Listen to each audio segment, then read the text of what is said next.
it's me, Alex, the stay-at-home reader, and today is Tag Tuesday.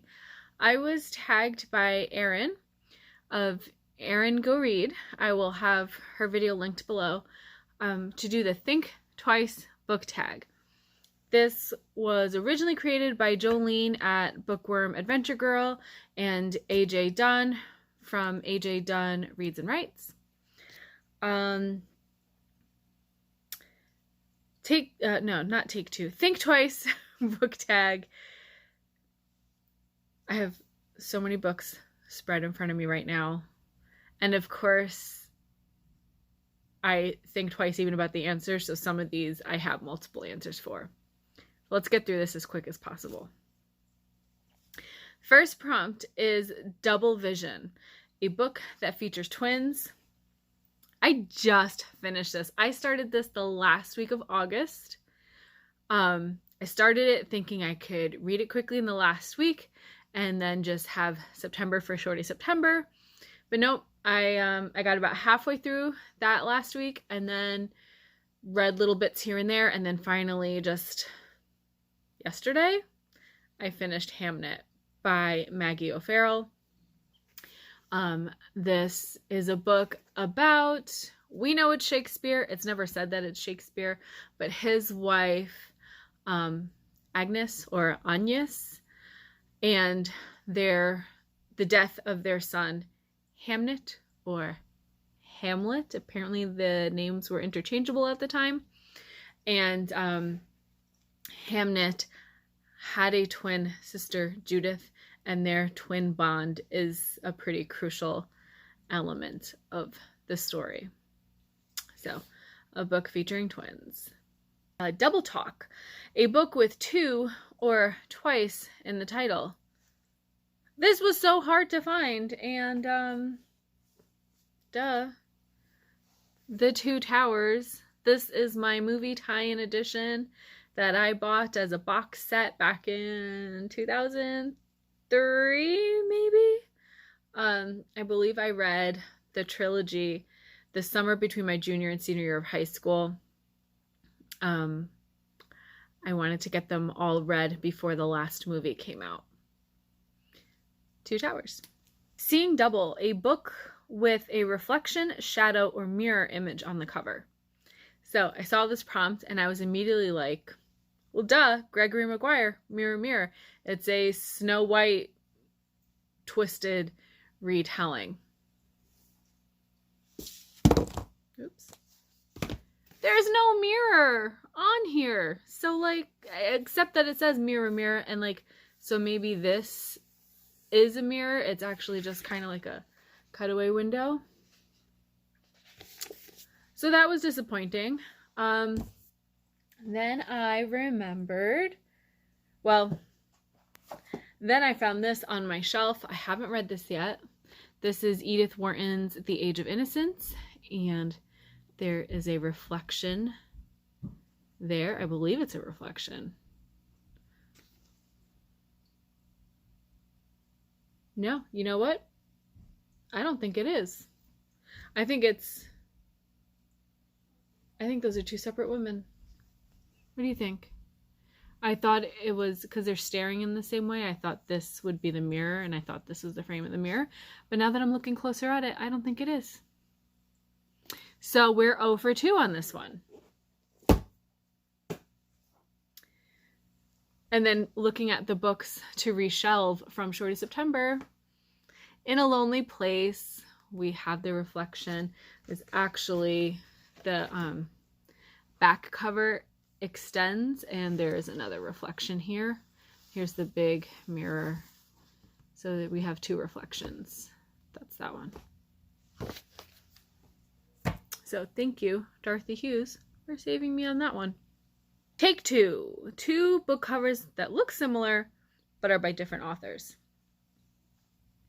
I know you can answer this by finding cover trends, which there are plenty of. I straight up have two of the same cover for two different books. Ready? I have this hardcover edition of Alice Hoffman's Practical Magic, which has the same but cropped differently artwork on it as this Goblin Market by Christina Rossetti. Kind of similar elements to the story. One sister falling to temptation and pleasure, and an older sister having to clean up her mess, risk everything, risk her own life to save her sister. Very similar. And that leads into a retelling of the Goblin Market story, with heavy leanings towards Labyrinth, the 1986 movie starring David Bowie as the Goblin King. This YA fantasy romance book, Winter Song by S.J. Jones, probably not as great as I think it is, but this is one of those books that had me the whole time I was reading it, which was several years ago. I should probably try it again, especially since I have the sequel and I never continued. But this book was there were scenes ripped right out of Labyrinth, and Labyrinth is borrows from the Goblin Market. Again, a sister being tempted and finding herself in danger and having to be rescued by the other sister.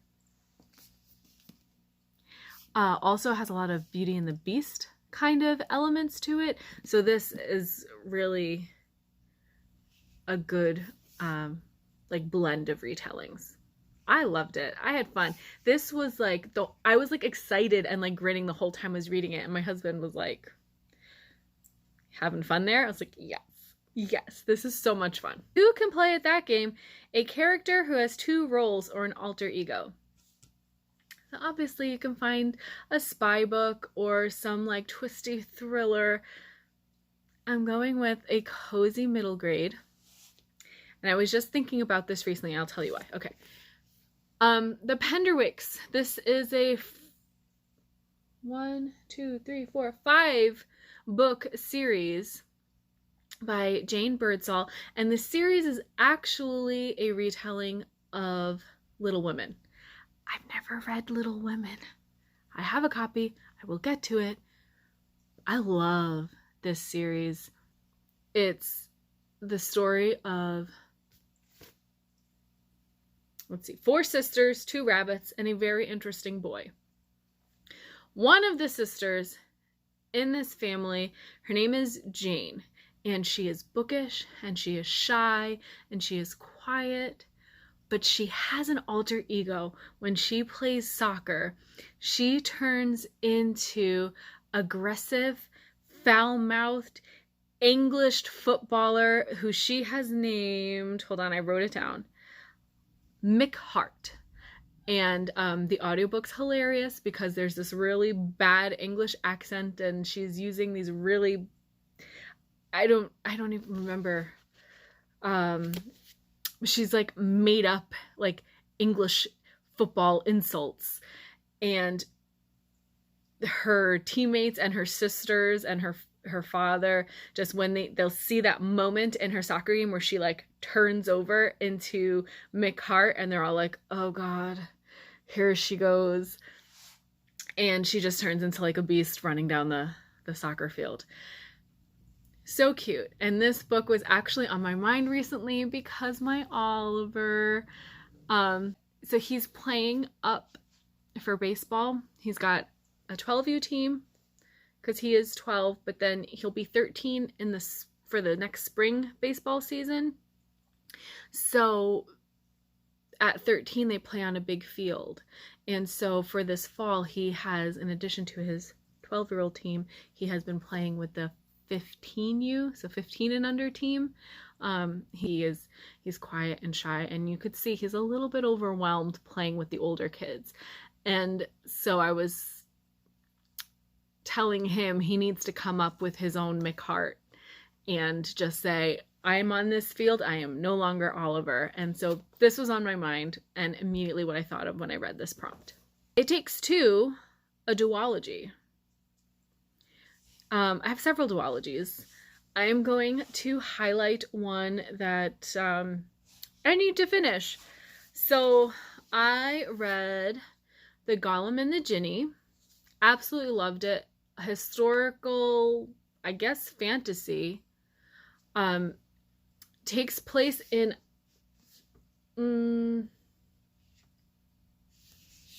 is it 1920s New York or even earlier than that? Yeah, 1899 New York.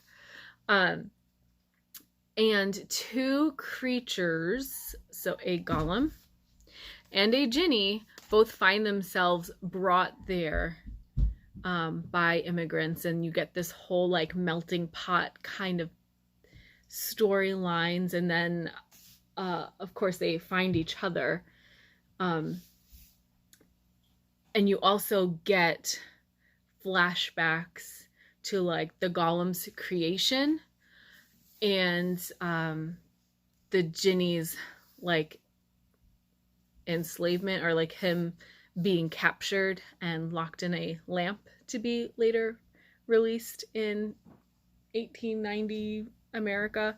Sequel came out, Hidden Palace, a year or two ago, and I had to buy it immediately. 2021, had to have it immediately, obviously, like could not wait. Upon release, in my hands, like that week or that day. Haven't read it, but there you go. That's a duology. A book told in two timelines. The 13th Tale by Diane Setterfield, also a book featuring twins. This follows the childhood of a famous author, while also taking place present day when she has picked a bookseller writer to share her story with and write her biography. And so you're getting the family history she's telling as a timeline, a story, a narrative, and then you're getting the present day, the woman being told the life story and kind of uncovering family secrets. A perfect pair. The last two books you gave 5 stars to. So I thought I gave this 5 stars. Looking back, it was just 4.5 stars, but I think I'm going to boost it up to go ahead and say this was a 5-star read in a lonely place. I read this for Shorty September. I have to go back to July for my previous 5-star read, and that was The Line Tender by Kate Allen. This is a heartbreaking middle grade book about a girl in the 1990s. It's summer break. She and her best friend and neighbor and possibly more, they've grown up together and are now hitting like the 12-13-year-old age where like maybe they're like each other. They're working on a project of creating a field guide of the animals in their coastal Massachusetts town. And a great white shark is brought in by a fisherman, and it just kind of sets them in this trajectory where she is going back and finding her late mother's studies, because her late mother was a marine biologist who wanted to examine the seal population and great white population off of Cape Cod in the northern Atlantic Ocean, or Atlantic Ocean by northern Massachusetts. And so she ends up dealing with the grief of losing her mother years ago when she was very young and rediscovering her mother through her own work. Then there is another tragedy that takes place, and completing this field guide becomes even more important and kind of like an obsession. It was absolutely beautiful. Absolutely beautiful examination of grief and coping and just time and place. I feel like it got the characters so well, like, so well done. My husband is from New England, New Hampshire. And there's an old man in here that just reminded me of his grandfather. It was great. This was easily a 5-star read. Broke my heart a million times. 2 for this show. A book that has been adapted to film 2 or more times. This big old girl. Jane Eyre by Charlotte Bronte. Couple adaptations. I'll put them up here. The most recent one I think tends to be a favorite. My favorite is actually the BBC, like, is it 6 parts? I think it's from 2006. What year? Is it 2011, 12? Another movie came out. I didn't care for it. I know a lot of people loved it. I didn't care for it. Two's Company, a book with 2 or more authors, or a translated fiction book. The first thing that jumped in my mind was Good Omens by Terry Pratchett and Neil Gaiman. Double take. Recommend 2 books you think would pair well together and tell us why. I have multiple answers for this one. Hold on one second. Let me shush my kids. All right. I told them to stay out of the kitchen, which is right at the top of the stairs. We'll see. Oh, here comes the dog. I just can't have quiet in this house. Anyway, I love reading a book and thinking about what else I've read that it reminds me of. Here she comes down the stairs. Hey, noisy girl. My bookshelves are a disaster right now, and I need to reorganize them. And when I do, I tend to organize by mood and feeling, and I always say I want to put books next to each other that would be friends. Handmaid's Tale. I think if you read this and like this and want to continue playing in the sort of ideas that arise in this one,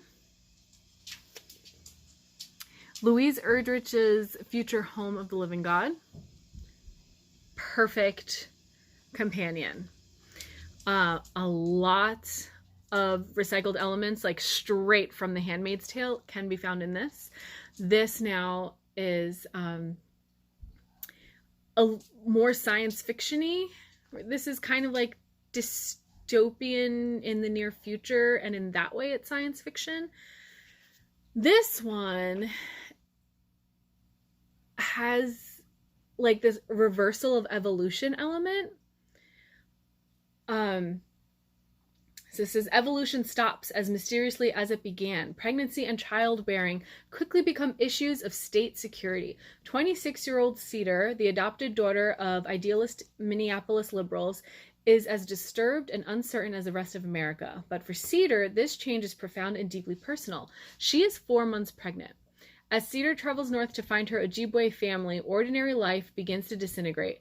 Swelling panic creates warring government, corporate, and religious factions. In a mall parking lot, Cedar witnesses a pregnant woman wrenched from her family under a new law. As she evades capture, Cedar also experiences a fraught love with her baby's father, who tries to hide her. An unexpected thriller from a writer of startling originality. Future Home of the Living God is also a moving mediation on female agency, love, self-determination, biology, and natural rights.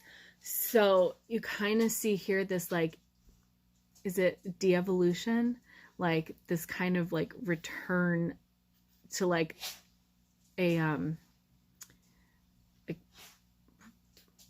primal state where women are giving birth to babies with like larger craniums, and so it's dangerous for women, but like we can't let them not have the babies that could kill them.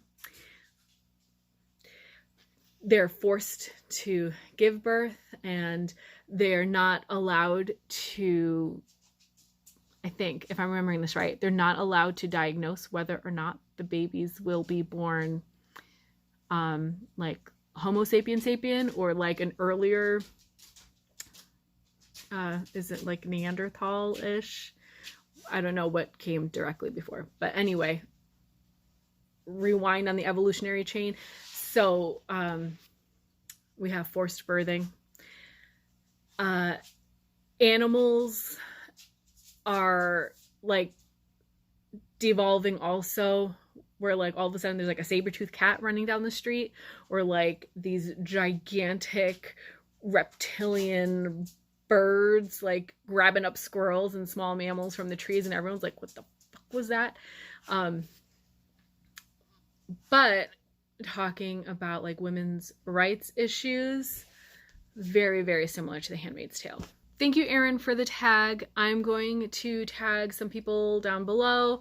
Let's go with Karen, a roving reader, and Marcella. I can't think of your channel name. Is it Marcella and the Books? Sorry, but Marcella and Karen, I would love for you to do the Think Twice book tag. Bye.